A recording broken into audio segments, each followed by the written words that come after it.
Fala pessoal, tudo bem com vocês? Aqui é o Jen, direto de Maplewood, New Jersey, Estados Unidos. Como vocês viram aí na descrição do vídeo, o assunto de hoje é o que eu precisei deixar para trás para conseguir chegar aqui nos Estados Unidos. Vamos lá, vocês não me reparem, eu tô mais uma vez aqui em Maple Crest. É onde eu trago minha filha todo domingo de manhã para brincar. É onde tem menos gente, é onde está mais tranquilo isso daqui. Lembrando que, no geral, aqui é sempre tranquilo. Só que, quando tem muita gente, fica muito alvoroçado, corre-se o risco de mais acidentes com as crianças, né? Enfim, acidente de bicicleta, essas coisas que, infelizmente, acontecem com as crianças. Então eu prefiro vir sempre domingo de manhã. Eu aproveito o momento que eu fico aqui fazendo a minha meditação, que eu fico aqui pensando na vida, colocando o pensamento em ordem. Aí eu aproveito sempre que possível e faço um vídeo com um assunto bacana para vocês, ok? Então, se vocês me verem olhando para o horizonte, vocês já sabem que eu estou vigiando minha pequena. Então vamos lá, galera. O que eu precisei deixar para trás para chegar aqui? Lembrando que tudo, assim como esse assunto e assim como tudo na vida, tudo é muito subjetivo. Nada na vida eu creio que é exato ou fixo. Eu acho que tudo na vida é subjetivo. Cada um vai ter a sua experiência, cada um terá as suas áreas, cada pessoa terá a sua área específica de necessidade, suas áreas a vencer. Então o que vai ser difícil para mim vai ser fácil para você e vice-versa, ok? Mas de repente, se o que eu falar aqui... minha filha, onde é que tá? Olha lá. Vai embora pedalando, ó.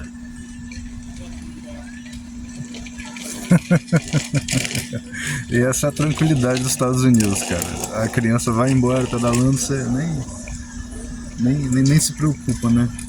Você só vigia mesmo para não acontecer algum acidente ou não acontecer de machucar a criança de uma outra pessoa. Então isso me preocupa mais do que outra coisa, inclusive. Mas enfim, gente, vamos lá, para não ficar um assunto muito demorado. Cara, o que eu precisei deixar para trás para chegar aqui? Basicamente tudo. E quando eu quero dizer tudo, eu não quero dizer especificamente coisas materiais. Quando eu quero dizer tudo, cara, é tudo. Tudo. Para não dizer, para não generalizar, a única coisa que eu trouxe foi basicamente coragem. Mais nada. E um pouquinho de loucura, talvez. Porque essa mudança radical aqui para os Estados Unidos, eu creio que seria para qualquer outro lugar do mundo que eu fosse, me causou alguns problemas, né? Isso atacou muito a minha ansiedade. A gente já tinha uma vida muito tranquila no Brasil. Nosso salário era legal, nosso salário era bom. E... minha filha de novo. Então eu sempre tive esse sonho de vir para os Estados Unidos por uma questão de sonho, de história, de cultura. A gente é criado desde pequeno com essa influência. Não digo nem interferência, eu digo essa influência. Porque os Estados Unidos, para mim, cara, eu acho que eu tô certo, mas para mim ele é a maior influência mundial. Tudo gira em torno dos Estados Unidos, né? Quem aí é dos anos 90, que eu posso falar com propriedade porque eu nasci em 1990, então quem é dos anos 90 vai, eu acho que concordar comigo com essa questão de influência. Cara, quando você ligava a televisão na sessão da tarde ou em qualquer outra hora de filme, enfim, tudo era Estados Unidos, tudo era Estados Unidos. Então, desde ali, eu acho que desde muito antes, né? Desde lá do início dos Estados Unidos, que os Estados Unidos é um país novo, inclusive, tem 250 anos. eles são muito influentes. Então, cara, isso querendo ou não, pega qualquer pessoa de qualquer nacionalidade, tanto é que a língua mais falada do mundo é o inglês. Em segundo lugar, o espanhol. Então essa questão super influenciável dos Estados Unidos, desde criança, dos videogames, dos filmes, dos desenhos, não tem pra onde correr, cara. Isso daí acaba você crescendo com essa genética ali mutada. Não tem pra onde correr. Não tem. Até quem ama o Brasil, até quem não vive sem o Brasil, até quem ama aquilo, teve, sim, influência super modificada pelos Estados Unidos. Não tem pra onde correr. A gente assistiu isso desde criança, o mundo inteiro é influenciado pelos Estados Unidos, então acho que aqui talvez até uma questão principal seja talvez essa influência subliminar que os Estados Unidos têm sobre o mundo inteiro. Então acho que aqui é o primeiro lugar. Então eu precisava falar isso, porque o sonho de vir para os Estados Unidos não foi da noite para o dia. No meu caso foi desde criança, então eu sempre dei vazão a isso, eu sempre escutei esse lado, eu sempre preferi esse lado. Eu lembro quando eu brincava com os meus bonecos, quando eu era criança, eu falava inglês, eu brincava em inglês, eu falava tudo errado, mas já estava ali na genética, não tem pra onde correr. Os videogames, enfim, cara. O primeiro ponto foi esse daí, a influência histórica, a genética modificada desde criança, a nossa criação.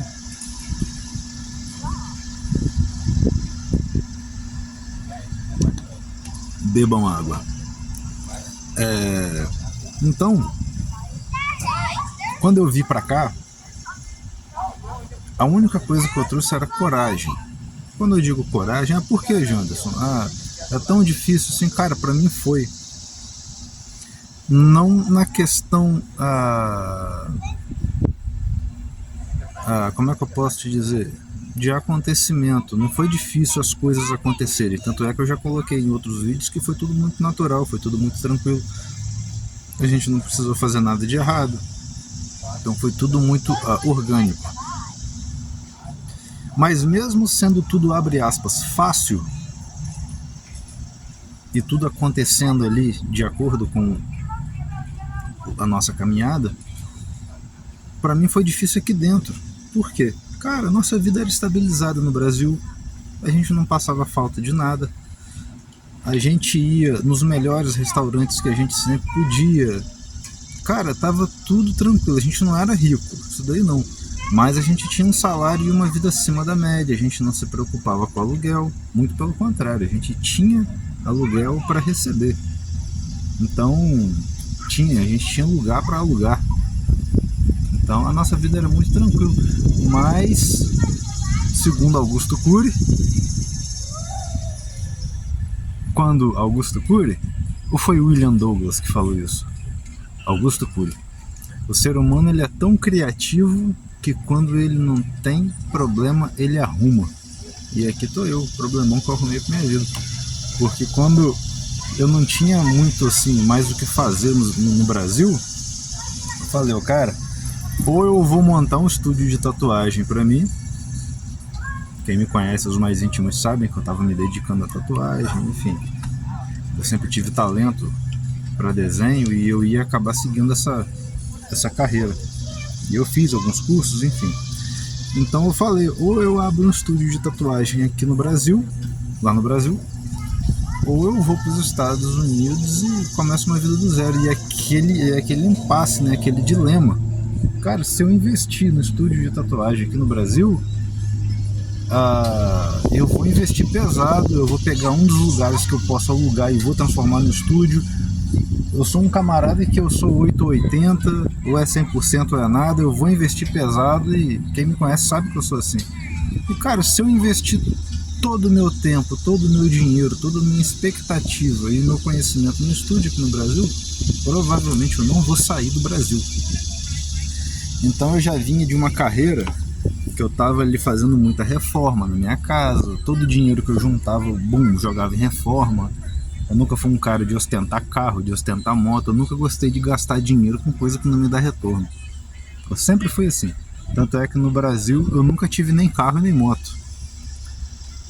33 anos eu nunca tive nem carro nem moto. Primeiro que nunca foi necessário. Segundo que tudo eu poderia fazer de Uber. Então, pra mim não tinha tanta lógica pagar os impostos abusivos, absurdos do Brasil para ter um carro, para ter uma moto, que na maioria das vezes, eu creio que eu tô certo, em grande parte das vezes é uma questão de cultura de ostentação. A pessoa tem porque o outro tem. Uma questão, desculpa a interpretação até burra, não é por uma questão necessária, ou às vezes o sonho de ter determinado carro. Ele quer ter para poder chegar na baladinha, para poder levar a mulher para o motel, sei lá, enfim, nunca foi o meu caso esse tipo de coisa, então eu nunca acabei tendo. Salvo exceções, tem situações que a pessoa tem que ter um carro, é bom que tenha, é necessário. Eu fui músico, eu sou músico, eu sei a necessidade de ter um carro. Só que, cara, no Brasil, você ter um veículo, você tem que estar com uma vida bem tranquila. E eu odeio criar expectativa com coisa que vai me deixar na mão. Enfim, cara, isso daí é um assunto para outro vídeo. Mas eu basicamente vim para cá com tudo certo no Brasil, vendi tudo que eu tinha. E isso foi, assim, um fator bem de peso na minha história, porque, cara, eu tinha muito instrumento, eu tinha muito contrabaixo, eu tinha os melhores pedais de contrabaixo, pelo fato de ser músico, né? Então, cara, e eu sempre fui um cara muito materialista. Eu sou aquele tipo de materialista que não gosta de comprar porcaria, não. Eu gosto de gastar dinheiro com coisa boa.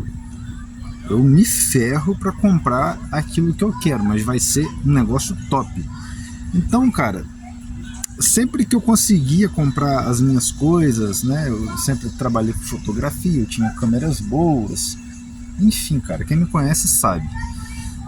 Quando eu vi que, cara, o que eu tenho para fazer dinheiro para vir para os Estados Unidos? Eu tenho coisas boas, eu vou vender minhas coisas boas. E a sacada foi essa: eu vou vender coisas boas a preço de banana. Todo mundo vai comprar, óbvio. Tanto é que, cara,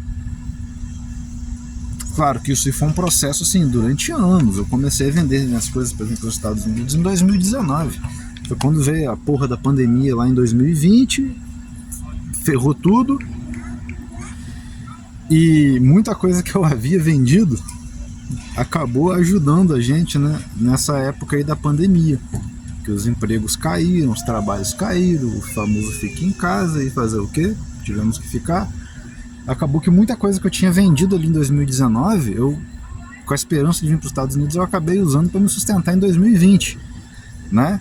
Aí foi aquele barata voa, cara. Porra, eu vendi uma porrada de coisas que eu gostava, coisas que eu era apaixonado, coisas boas, e beleza. A pandemia veio, ficou, passou, e ali começamos de novo a trabalhar, juntar dinheiro, a se reerguer para poder ter uma vida melhor. Já tínhamos a nossa fábrica de doce, já estava bem consolidada, já a gente já vendia doce pra caramba. Lembrando que muita gente não sabe, eu e minha esposa começamos a vender docinho na rua, né? A gente andava, né, a pé, vendendo a pé mesmo. Teve uma noite que a gente andou 10 km. Eu tinha um aplicativo de corrida no meu celular e eu cronometrei 10 km, cara, de caminhada, vendendo doce. Qual é o tipo de doce, gente? Brigadeiro, casadinho, palha italiana, cajuzinho, beijinho. A gente começou fazendo da melhor forma possível, cara. Modéstia à parte, eu nunca provei um doce melhor feito em casa que nem o que a gente faz.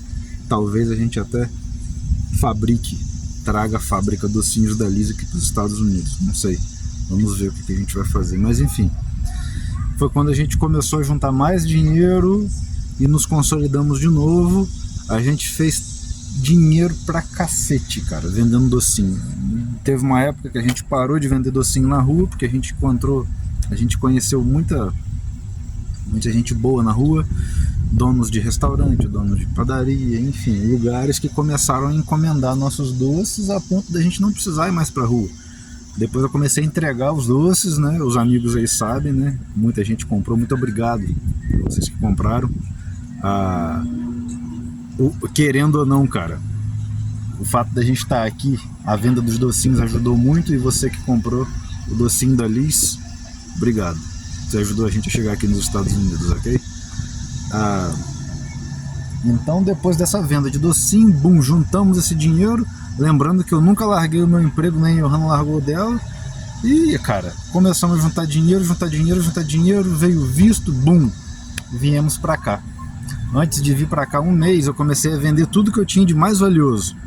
Cara, eu vendi tudo da noite pro dia e precisei de muita coragem para vender minhas coisas, porque, cara, eu quero vir pros Estados Unidos. Mas fica aquele negócio na cabeça, né? E se não der certo? E se tiver problema com a imigração, né? E se eu chegar aqui na imigração tiver de voltar? E aí? Eu vendi minhas coisas todas? Eu quero saber? Quer vencer na vida? Queime todas as pontes. Quer escrever uma nova história?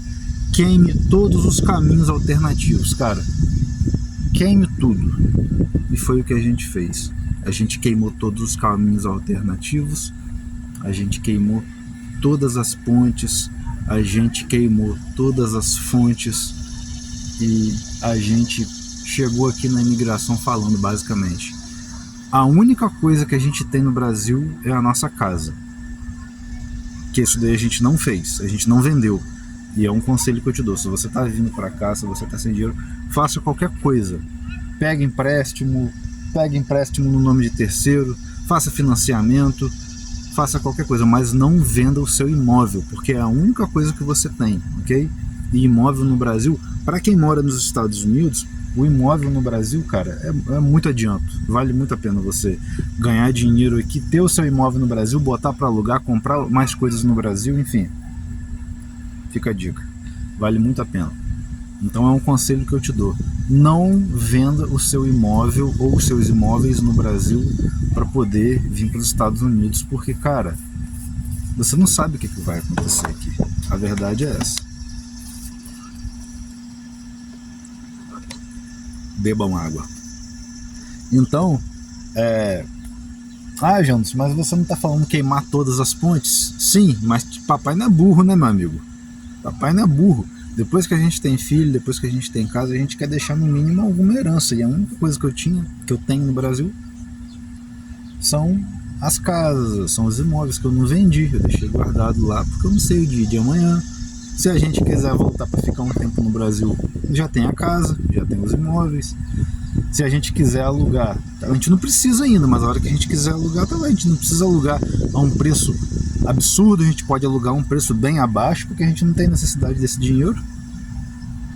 Então, é isso, cara. Não vendam a casa de vocês. Então, eu basicamente deixei tudo para trás. E quando eu quero dizer deixar tudo para trás, não é só questão material, não é só questão financeira. Oi, filha, foi o quê? Biscoito? Vem cá me dar um beijo. Vem cá me dar um beijo. Olha o Mário. Vem cá me dar um beijo. Te amo. Quero o Mário. É o Mário? Sim. Olha, ele é o Mário. Tem uma Você sabe abrir? Sim. Ok, dá licença que o papai tá gravando vídeo. Te amo. Amo meninas. Então eu precisei deixar tudo pra trás. E quando eu quero dizer tudo pra trás, cara,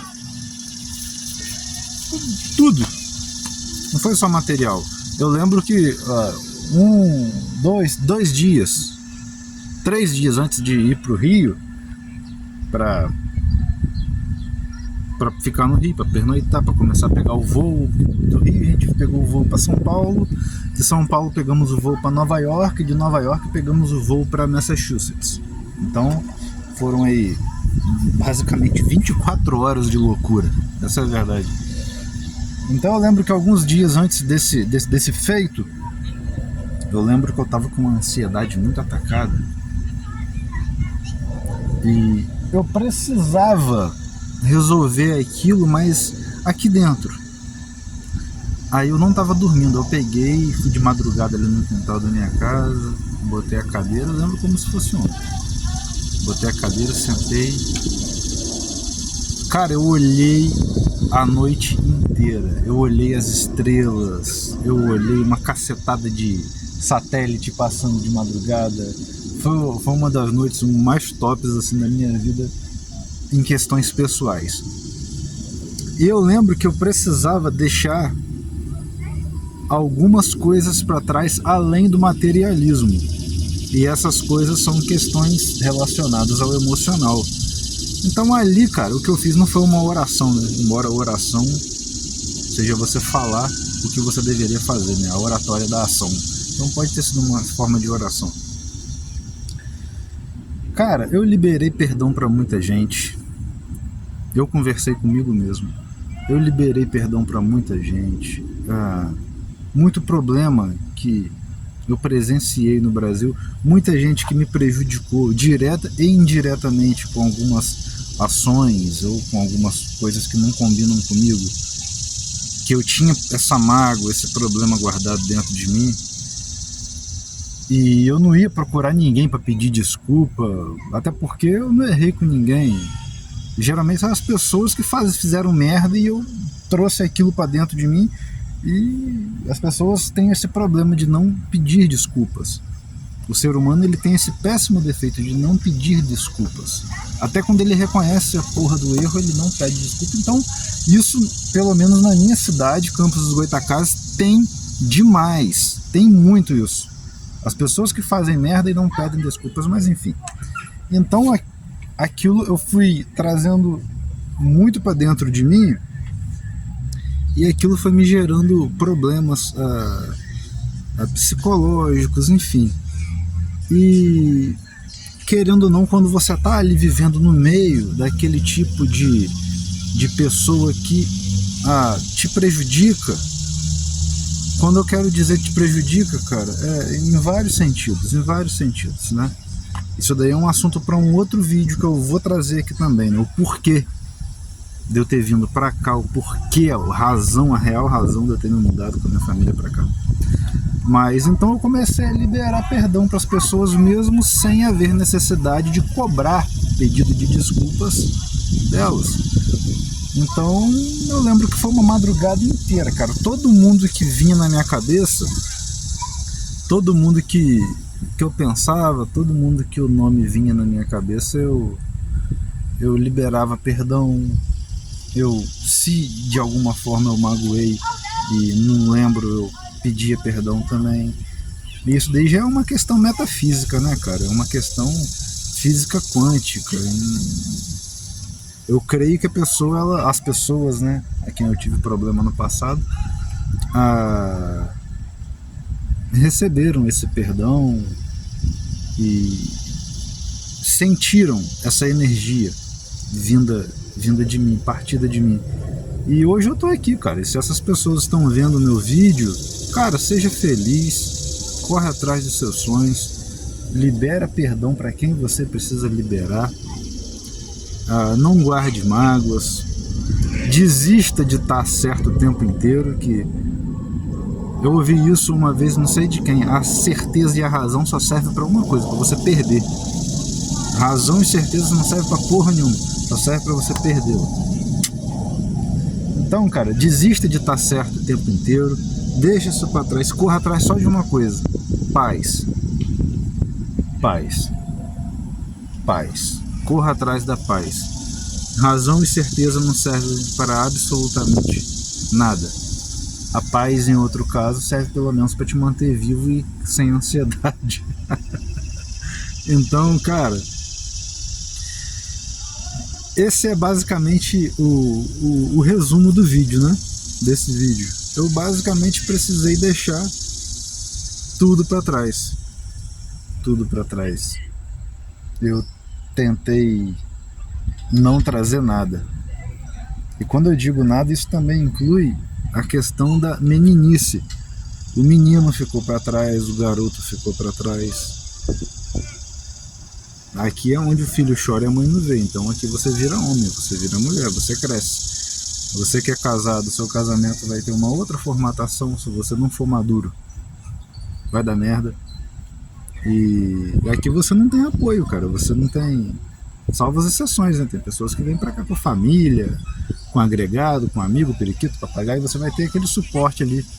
No lugar que a gente tá, a gente não tem amigo, a gente não tem igreja, a gente não tem brasileiro, a gente não tem nada. Ou a gente se ajuda dentro de casa, ou vai dar merda. Essa é a verdade. Então, oi filha, quer água? Toma.